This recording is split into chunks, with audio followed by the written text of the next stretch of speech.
O timing é considerado por alguns grandes nomes do empreendedorismo como peça-chave para o sucesso de um projeto. Às vezes muito mais relevante do que ter recursos financeiros de sobra no caixa. E se tem alguém que pode falar muito bem sobre isso, é o nosso convidado de hoje, que muito antes do hype do metaverso, já construía espaços virtuais para serem utilizados por empresas e equipes. Este é o Conexão Empreendedorismo.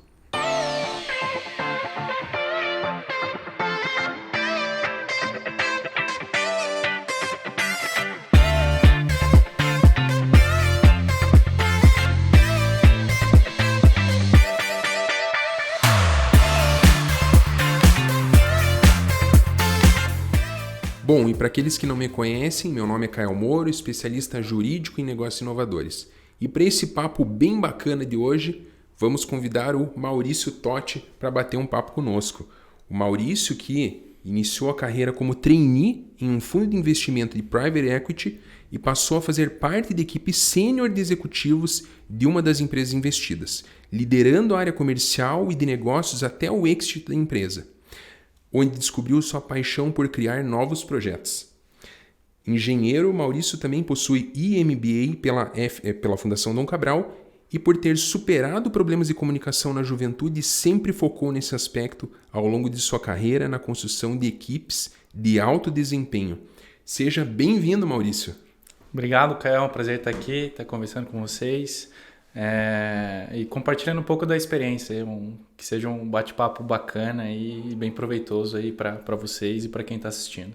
Maravilha, brigadão, Maurício. E como de praxe, a gente sempre começa os nossos episódios conhecendo um pouquinho mais do nosso convidado. Eu já conheço, já tive esse privilégio, mas vocês aí tenho certeza que estão curiosos para conhecer um pouco do Maurício e dos projetos nos quais ele está envolvido. Então, Maurício, conta um pouquinho para nós aí sobre você e da tua atuação. Boa, pegando um gancho então com essa introdução aí, quem mandou para você caprichou. Boa. Enfim, eu tive hoje eu trabalho como empreendedor, né? Sou um dos fundadores da DeskMy, que é uma startup aí, enfim, de tecnologia, metaverso, mas a história começa muito antes, né? Começa eu trabalhando num fundo de investimento, me apaixonando por criar novos projetos, né? Ou você pega um negócio do zero e faz ele acontecer, cresce, ou pega um negócio que está mal e conserta e aí cresce. Então, essa foi uma experiência fantástica aí que eu tive nesse fundo americano, no qual abriu muitas portas aí, seja para sair especificamente da engenharia e ir para essa área de negócios, e também me desenvolver não só nessa parte profissional, teórica, mas prática, né? Eu sempre fui um cara, até na bio tá aí, né, que eu tinha problemas de comunicação. Então, há, 15 anos atrás, 17 anos atrás, eu nem ia estar falando com ninguém, assim. Tinha problema de colaboração, comunicação, quieto. E eu pude desenvolver muito essa parte, né, desde sempre focar nisso, e isso acabou sendo uma das minhas fortalezas aí em todo esse período profissional, trabalhando em empresas e até mesmo como uma força motivadora, como em termos de missão até mesmo no quesito dessa empresa aí da DeskMy que eu acabei fundando. Legal, foi um desenvolvimento pessoal gradual que você comentou, que até te possibilitou enxergar e atuar, né, de uma forma mais cirúrgica nesse meio do empreendedorismo. Que, querendo ou não, a gente precisa se comunicar, vender o produto, né? Então, foi uma boa guinada. Total, pensa assim, como se fosse, e até era na prática, né? Eu sempre fui muito bom de execução, mas no caso, por exemplo, lá atrás eu era gago. Mas, não adianta nada você ter esse problema de comunicação e não conseguir pôr para fora. E aí, nessa parte profissional, eu fui trabalhar na área comercial. Então, literalmente pegar essa fraqueza e trabalhar muito nela para poder avançar. Legal. Bom, como o nosso episódio hoje é para falar sobre o timing, algo muito interessante que o Maurício construiu, e eu acho super relevante a gente tratar desse ponto aqui para vocês que estão nos assistindo, é sobre o projeto DeskMy. Porque é um projeto que hoje ele está encaixado muito bem como nesse mundo virtual, no metaverso, mas tudo isso começou muito antes, né? Vocês começaram a desenvolver esse projeto muito antes. Então acertaram o timing, muito antes até da pandemia. Então quando entrou, eu me recordo que vocês já estavam preparados.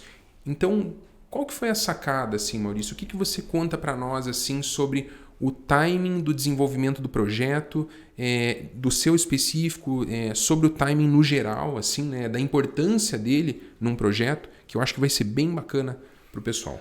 Legal, eu acho que assim, no geral, a vida, seja ela profissional, pessoal, e aqui a gente está falando no contexto de empreendedorismo, ela é feita de observação, né? Então, quanto mais você observa, mais você estuda e consegue ler cenários, mais conhecimento você tem. Só que alguma hora você tem que pôr esse conhecimento para fora, colocar esse conhecimento em prática, né? Eu costumo associar isso com, por exemplo, você comer muito. Você come muito, você tem dificuldade para fazer digestão. Então, se você só observa muito, só estuda muito, em algum momento você vai travar. Então, precisa colocar isso para fora. E o que aconteceu, falando de time especificamente da DeskMy, né? Essa foi uma validação que a gente acabou tendo e observando ao longo da minha própria carreira profissional. Então, trabalhava numa empresa que tinha mais de um site, né? Mais de um local de trabalho. Então, tinha em Curitiba, Paranaguá, São Paulo, China. E essa dificuldade de comunicação e colaboração já era existente nessa época. Assim como outras empresas que têm mais de um lugar. Então, sabe aquele sentimento de ter mais de uma empresa dentro da mesma empresa? Então, isso acontece em áreas diferentes, até mesmo no mesmo prédio, em áreas diferentes. Então, às vezes as pessoas não se conhecem e nunca pararam para conversar. Não para conversar. E quanto maior é a quantidade de pessoas dentro da empresa, mais complexa é essa relação de comunicação e colaboração. E aí, dentro disso, o que aconteceu? Veio a pandemia, né? Acelerou. Todo mundo teve 3 fases aí que a gente costuma falar. Teve a primeira fase que todo mundo foi obrigado a ir para casa. Tudo novo, ai meu Deus, como que vai ser? Uma segunda fase que a gente chama da fase do pijama, que é todo mundo mais relax, aceitando um latido de um cachorro atrás e tal. E até aquele gostinho, putz, é bom esse trabalho remoto, mas só que daí tem também esse efeito colateral, né? Tem alguns problemas. E aí, por fim, essa discussão, como que vai ser? Vai ser híbrido? Vai ser 100% presencial? Como que volta aí essa relação do trabalho, né? E aí, o que a gente veio acompanhando? Então, a gente já tinha essa validação antes, só que as pessoas não tinham necessariamente a maturidade, né? E aí, quando a gente já criou a DeskMy global, pensando não só Brasil, mas fazer de fora, né? Americana para fora. Então, quando a gente olha essa maturidade das pessoas, é maturidade de tecnologia, maturidade de comportamento, de tecnologia também. Então, não adiantava nada lançar, por exemplo, o conceito da DeskMy antes da pandemia. 3 anos atrás, porque não tinha maturidade. Se fosse 10 anos atrás, as pessoas, para resolver um problema, elas pegavam o telefone e ligavam. Hoje em dia, ligar para uma pessoa é invasivo. Exato. Então, casando com o início que eu falei, acho que é uma prática de observar, você ter esses fatores e colocar em prática. Mesmo que você erre, até se parar para ver assim, talvez a gente até tenha demorado um pouco para construir a DeskMy, mesmo com todo esse conhecimento, você fala assim, Maurício, você faria alguma coisa diferente? Putz, se desse para voltar alguns meses antes, a gente poderia surfar mais a onda. Então... Sim. Então, pelo que eu pude entender, fazendo um resumo, tem o fator interno, no qual você tem que estar antenado com o que está acontecendo e também com as necessidades de um determinado nicho, mas também existem fatores externos que contribuem para a catalisação do progresso do teu projeto. Então, por exemplo, aqui a gente sabe que o metaverso ele deu esse boom por conta do blockchain, dos criptoativos que permitiram, ou melhor, não permitiram, mas assim, facilitaram as transações nesse mundo virtual. Temos também a pandemia, e também talvez assim, grandes players como, por exemplo, o Facebook, que virou Meta e que fez todo esse hype acontecer. Então talvez atingiu os early adopters e daí avançou. Então talvez seja esse mix de fator interno, que é estar antenado com o que está acontecendo, com as dores de um determinado nicho, mas também fatores externos auxiliam para o desenvolvimento, para você acertar o timing. Não, com certeza. Acho que assim, pegando, é bem legal essa divisão que você fez da seguinte maneira. Fator externo é estar atento, saber de timing, saber o que está acontecendo e também como que isso afeta o negócio que você quer construir. Né? Você deu vários exemplos. Por exemplo, o conceito de metaverso foi inventado em 1992. Videogame é o metaverso. Só que ninguém chamava de metaverso. Exato. Aí veio alguém com branding, exemplo, o Facebook, mudou o nome, enfim. Isso funciona tanto para o bem quanto para o mal. Né? Então, teve muita gente que acaba se confundindo. Acha que o metaverso precisa colocar o óculos. Mas isso nada mais é do que uma experiência imersiva. Então, mas tem que saber, eu acho que se for só olhar, sempre para a gente foi um efeito positivo, porque quanto mais gente falando, significa que essa maturidade não necessariamente existe, mas você tem o que a gente chama do conhecimento, da ciência, né? Que é o awareness. Então você tem esse awareness. E num processo de qualquer produto novo, enfim, primeiro a pessoa tem que conhecer para depois ela entender onde se aplica. Né? Hoje se fala de inteligência artificial que está com o chat GPT lá, bombando. Mas já tem um monte de gente trabalhando nisso faz muito tempo. E aí, isso é a questão. Você pega, está observando e continua trabalhando, que em algum momento isso vai acabar acontecendo. Só trazendo para o ponto do fator interno, tem uma coisa que eu acabei não citando, mas além de você observar fora, eu acho que a gente fala que tem esse pote de mel aí. Né? O que é esse pote de mel, esse sweet spot? É o quê? Não adianta só ter ideia, né? Você de ideia vale um centavo, mas sim colocar em prática. Mas você precisa também das pessoas para conseguir colocar em prática. E as pessoas são fundamentais também. Então, porque sozinho a gente não consegue. Né? Então, seja para construir um produto, fazer o marketing, sempre vai faltar alguma coisa. Então, é fundamental também estar atento a recurso externo e interno. Com certeza. E pegando agora essa fundação, né, que você trouxe aqui para nós sobre como acertar o timing, né, ou como tentar alcançar, né, da maneira correta, eu sei, porque até acompanho nas redes sociais, que você teve uma experiência nos Estados Unidos também, né, com esse projeto. Então, o que você aprendeu lá de fora também que pôde agregar em tudo isso que você trouxe aí para nós? Não, legal. Acho que a primeira coisa é pegar e colocar na prática. Né? Quando a gente construiu a Deskmy, nunca imaginou que a gente seria convidado para passar numa imersão nos Estados Unidos, que a gente ia ter usuários em 15 países diferentes, que a gente fosse convidado para ir para Singapura. Então, isso é fantástico. É pegar, começar a fazer. E aí até é legal falar dessas duas experiências aí, assim, de mercados diferentes. Né? Então, a gente foi para a Califórnia, lá no Vale do Silício, enfim, onde tudo acontece. Hype absurdo. Tudo que acontece lá demora 2, 3, 5 anos para chegar aqui. Então, tipo, até o conceito de metaverso lá já tá até já virou meio que um jargão, assim, tem que tomar cuidado. E aqui ainda tem uma onda crescente. E como que foi lá?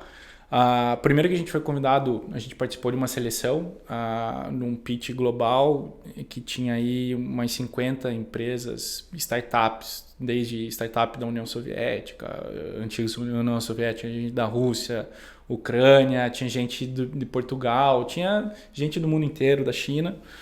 Aí a gente ficou entre os top 5 dessa competição, né? E foi convidado para passar lá, ganhou uma bolsa de $12 mil para passar lá. Top. Quase aí 60 dias de imersão. Então, em contato direto com gente tipo Andrew Chen, que é um dos executivos mais altos do Uber, que criou uma metodologia dele de growth. E esses acertaram no timing também, né? Esse com certeza. Enfim, gente de lá, respirando o ar de lá, é muito diferente do que você está aqui, né? Então, o aprendizado é fantástico. Tem muita coisa que acaba sendo mais do mesmo, isso não, porque os conceitos eles acabam se repetindo, né? O mundo está globalizado. O mundo está globalizado, só que estar lá é uma outra dinâmica. É uma outra dinâmica de negócio, é uma outra dinâmica de networking, é uma outra dinâmica de mindset, eu acho. Assim, essa mentalidade é bem diferente. Então, por exemplo, quem estava lá, quem é quem investe e faz esse programa é um bilionário que se chama Tim Draper. Ele é bilionário do Bitcoin, tem programa de TV lá, tem, enfim, um monte de investimento, mas ele investe no Bitcoin desde o começo. E para eles o conceito de blockchain vem muito antes que para a gente está chegando agora. Então, assim, esses caras são muito early adopters, assim. Tem investem, acreditam muito. Então, não é aquele negócio assim...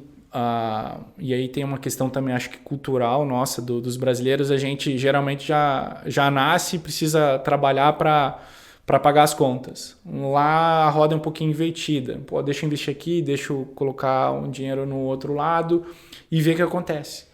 Então, você vê o capital muito pulverizado em muitas oportunidades. Então, por exemplo, uma das pessoas que eu conheci lá estava criando um Tinder, né, aquele aplicativo de relacionamento social, no metaverso. Caramba. Coisa que você nem imagina que vai ter aqui ainda, entendeu? Então, é outro ritmo, né? É outro ritmo. Então, isso foi muito legal, muito legal. Então, pegar essa percepção e até mesmo de treinamento. A gente ficou uma semana no meio do mato, na selva lá, que foi chamado de Survival Week. Então, uma semana com gente do SEAL, fuzileiro naval, e com um animal, cobra, e dormindo pouco. Putz, foi uma experiência bem... Eu não pagaria para fazer essa experiência. Mas tava lá, né? Teve que entrar na onda. Não, e o mais legal aqui do depoimento do Maurício é que uma startup curitibana, né, local aqui, teve essa oportunidade, porque realmente desempenharam um bom trabalho, se inscreveram nesse concurso, conseguiram o 5º lugar, né? A gente ficou entre os top 5. Entre os top 5 e ganharam a bolsa. Então, poxa, é sim possível, né? O Maurício é um dos exemplos aqui, a Deskmy, que startup brasileira pode alcançar esse grau de oportunidade, né? Fora para obter, enfim, mais e mais conhecimento e desenvolver mais o produto. Total. A gente foi, junto com essa experiência que tinha startups do mundo inteiro lá, o networking fantástico. Acho que isso, muito mais do que o programa em si, é essa tribo que você acaba criando. Então, que leva para a vida toda, tinha né? gente da Holanda, de Portugal, tinha gente do mundo inteiro e a gente se conectando, né? Acho que isso... E conceitos, cabeças diferentes, experiências diferentes que nos levam lá. E não foi diferente quando a gente foi para Singapura. Aí, nesse caso, a gente também foi foi um concurso, tudo pago, enfim. Né? Nesse caso, pelo governo brasileiro. E a gente ficou entre as top 3. Uma startup era meio que a cura do câncer com as próprias células. A outra startup era... eles transformavam esgoto a água do esgoto em água potável. Água potável em 6 horas com micro-organismos, sem energia, nada. Biotech, né? biotech total, e a outra startup era a Deskmy, cara. Era o metaverso pro trabalho. Meu, fenomenal. Eu fico, assim, muito satisfeito com isso, cara. Muito satisfeito porque a gente tem que valorizar os empreendedores brasileiros e assim, a nossa energia e força para executar, né? Então, cara, que exemplo bacana. Bom, Maurício, então tem um momento aqui no nosso bate-papo, né, que a gente sempre pede para o nosso convidado contar um case real, né? Eu sei que às vezes não pode citar nomes em relação a sigilo, né? Mas assim, se você tiver algum case para contar para o pessoal da Deskmy, como isso transformou, né? Como que realmente vocês fizeram acontecer na vida de alguma empresa. Boa, legal. Acho que assim, a Deskmy é esse metaverso para o trabalho, né? E o que ela permite? Ela permite o colaborador, né, a trabalhar de qualquer lugar do mundo. Então, imagina você digitalizar a tua mesa de trabalho para, né, levar essa mesa para a nuvem, para o digital, no qual você não precisa mais ir para o escritório, você não precisa mais perder tempo com trânsito ou ir para o escritório para fazer call, que hoje isso é que está acontecendo, porque as empresas estão brigando por híbrido. Então, assim, ela dá essa liberdade. E para a empresa, ela permite fazer todo essa gestão dessa cultura remota, desse time distribuído. Então, a gente tem cases aí, aqui, falar do Brasil, que principalmente áreas de TI, né, que são áreas que já têm uma maturidade maior do que outras áreas dentro da empresa.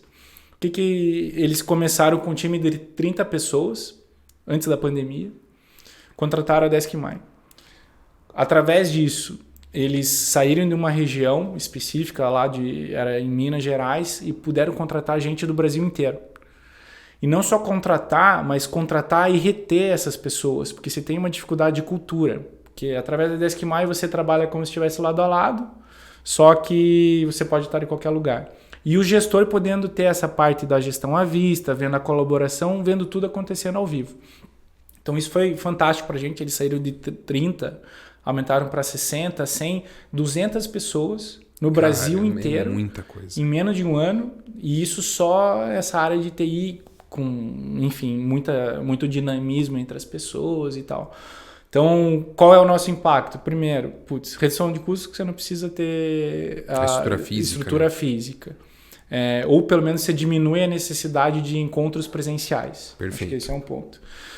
Outro, fortalecimento de cultura. Porque uma empresa vive de dar resultado e de talento. Então, se você quer ter os melhores talentos, você precisa ter uma cultura forte. Então, esse fortalecimento de cultura e sim também reter esses talentos, porque hoje muita gente gosta dessa flexibilidade. Então, é uma guerra, tem muitas empresas que estão perdendo talento, aí é uma questão do que cada empresa decide. Acho que esse foi um dos cases bacanas. Um outro case que foi no final desse ano foi muito legal foi o cara Alex Nautas. Parceira nossa, Alex Nautas, querida Alex Nautas. Eles tiveram uma ideia de fazer uma feira da carreira jurídica no metaverso. E aí passaram mais de 500 pessoas em 2 dias com várias palestras, interação, entrevista dentro da plataforma. E veio gente do Brasil inteiro.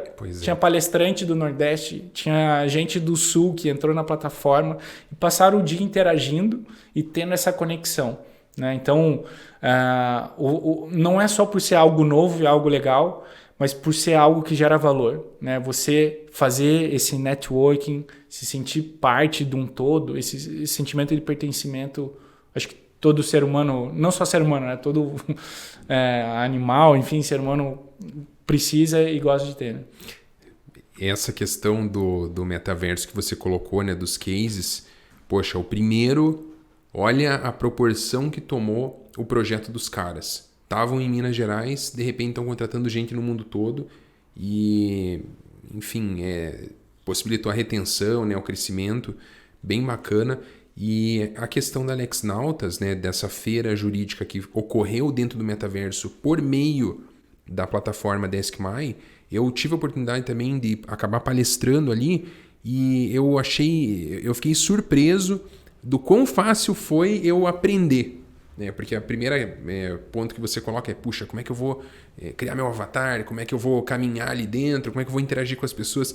É engraçado porque você, a partir do momento que você faz o teu login, parece que você é abduzido ali para dentro e você consegue operar tranquilamente.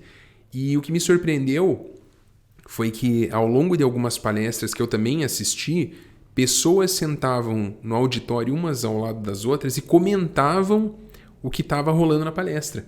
E algumas deixavam, ao invés do rosto, avatar, o rosto, a cara delas aparecendo, porque estavam usando webcam. E faziam expressões assim, e isso é tão legal para quem está, às vezes, um professor ou para quem está palestrando, porque você vê o sentimento das pessoas ali. Eu achei super bacana. Não, total. Eu acho que assim, a dinâmica entre as pessoas mudou muito desde como era não só nas empresas, mas de palestra, enfim, que antigamente era o patrão e os empregados, o professor e os alunos. Hoje, o professor ou o palestrante, ele atua muito mais como um facilitador. E aí o senso, a discussão acontece entre as pessoas que estão participando. Isso não é diferente dentro das empresas. Você tem o líder que ele cria o ambiente para que os colaboradores construam, resolvam, e aí que a gente entra, né? Poder fazer isso, só que você não precisa estar na mesma cidade e perder tempo com trânsito. Enfim, você tem esse ambiente imersivo, virtual, mas que proporciona isso. E horizontaliza, né? Isso que você colocou. Não tem mais essa hierarquia grande, então às vezes a pessoa tem receio de chegar próximo e tal, às vezes está com o avatar ali, é outra pegada. Né? Então acho que é mais natural do que a gente imagina. Facilita muito mais. Com certeza. Bom, Maurício, chegamos ao final aqui, porque se deixasse, sorte que a gente tá tomando água, senão ia longe aqui o bate-papo, eu sempre faço essa piadinha que é boa e é verdade. Cara, se puder deixar para nós aí um conselho ou uma dica de ouro para quem está nos assistindo, pode ser sobre o timing ou sobre empreendedorismo no geral, que fez muito sentido na tua vida aí, cara, fique à vontade, porque vai ser super relevante para nós. Boa, legal. Acho que assim, eu até estava pensando, enquanto você falava aí, o que poderia casar de timing com empreendedorismo, né? Aí tem um provérbio antigo que fala que o melhor tempo para plantar uma árvore foi 20 anos atrás, né? E o segundo melhor momento é agora. Conheço. Esse é top. Esse é top. E aí eu estava lendo um outro livro que fala de resistência. O que ele fala assim? O difícil não é escrever um livro. O difícil é você quebrar a resistência do quê? De sentar para escrever um livro. Então o difícil é sentar para escrever. Não, então é vencer essa resistência. Então o timing perfeito nunca vai ter. Tipo, isso é na vida do empreendedor. Você conhece um monte de gente, a gente conhece. Sempre aparece, ele teve sorte. Mas muitas vezes o cara está trabalhando nisso faz muito tempo. Está sendo validado faz muito tempo. Tem exemplo do Figma, que virou, enfim, foi vendido por bilhões agora. Mas ele trabalha nisso desde 2010, 12 lá, quietinho, crescendo. Então, enfim, tem N exemplos. Eu acho que o principal quebra essa resistência. Né? Senta para escrever, que esse é o mais difícil, não é escrever, mas é sentar para escrever. Planta a árvore hoje e esteja antenado e faz, né? Tem que colocar, bacia de ideia vale um centavo, né? Coloca em prática. Caramba, muito boa. Muito boa. E essa frase, ela faz muito sentido. Para aqueles que ainda não começaram, o melhor momento é agora. Então, Maurício, cara, foi um baita prazer ter você aqui conosco. Foi muito legal o bate-papo, não só sobre o tema, mas para te conhecer também um pouco melhor, para conhecer a Deskmy. Então, você está sempre bem-vindo, nosso amigo aqui. O escritório é segunda casa. Então, muito obrigado por ter participado. Valeu, Caio. Obrigado novamente. Bom, pessoal, então é isso. Vou deixar na descrição do episódio os contatos do Maurício, da Deskmy, para quem quiser fazer uma ponte, uma conexão, fique à vontade. Siga o nosso canal aqui no YouTube e também nos siga nas redes sociais. Dá um like para contribuir, para que a gente continue construindo e convidando pessoas top, assim como o Maurício, para fazer vídeos como esse que trazem mais e mais conteúdo legal para vocês. Tá certo? Então, muito obrigado e até a próxima.